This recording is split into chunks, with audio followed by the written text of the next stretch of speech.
Above average rainfall and a government-sponsored food production program that put at least 400,000 hectares of land under maize production, provided inputs and logistical support to farmers, and marshaled funding, created a perfect storm that has enabled the country to turn around its agricultural fortunes.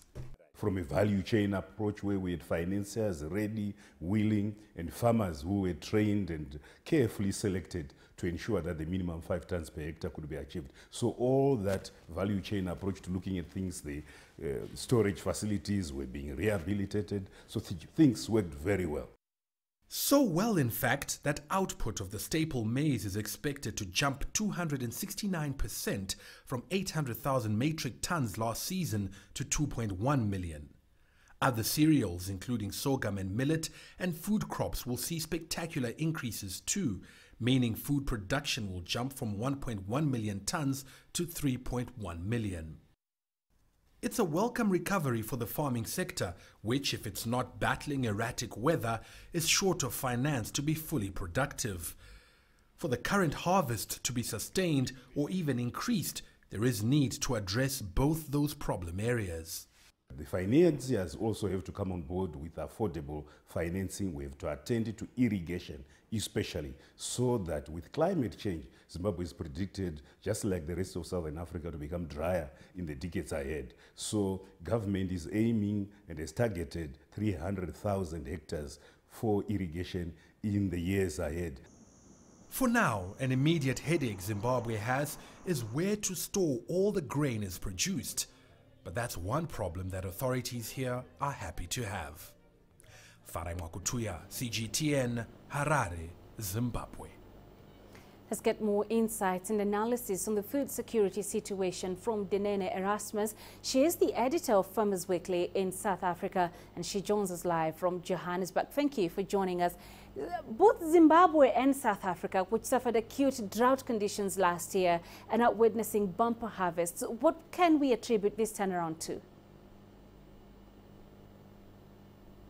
Well, it's largely due to better weather conditions in both countries. Both countries, as you know by now, has suffered terrible droughts in the past 2 seasons leading up to 2016.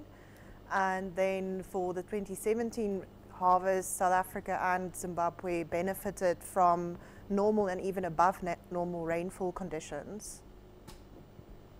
And what do these countries need to do now to ensure food security moving forward?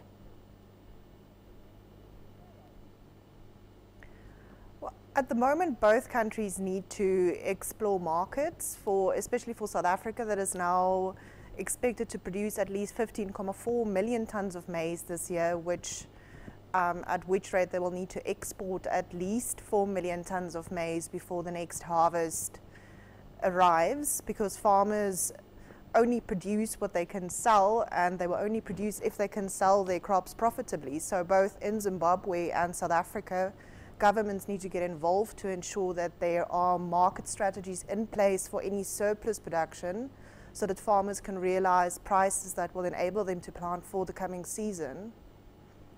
The drought conditions have persisted in East Africa, and the UN Food and Agriculture Organization is calling for continued assistance for those affected. What can the East Africans learn from their southern counterparts on matters food security? All African countries need to prepare for a more climate volatile future, and I think what we are seeing in South Africa and in Zimbabwe is the adoption of modern agricultural practices and the use of inputs that can increase productivity. In South Africa, there is a large uptake of fertilizer use and the use of improved seeds, as well as the use of conservation agricultural methods. And the large harvest in Zimbabwe has also been to a large part due to government initiatives that have supplied producers with these productive inputs.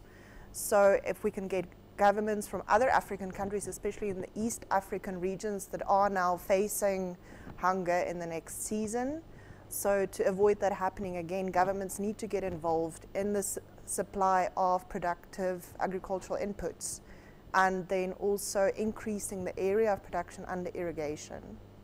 All right, Erasmus Denene, thank you for joining us.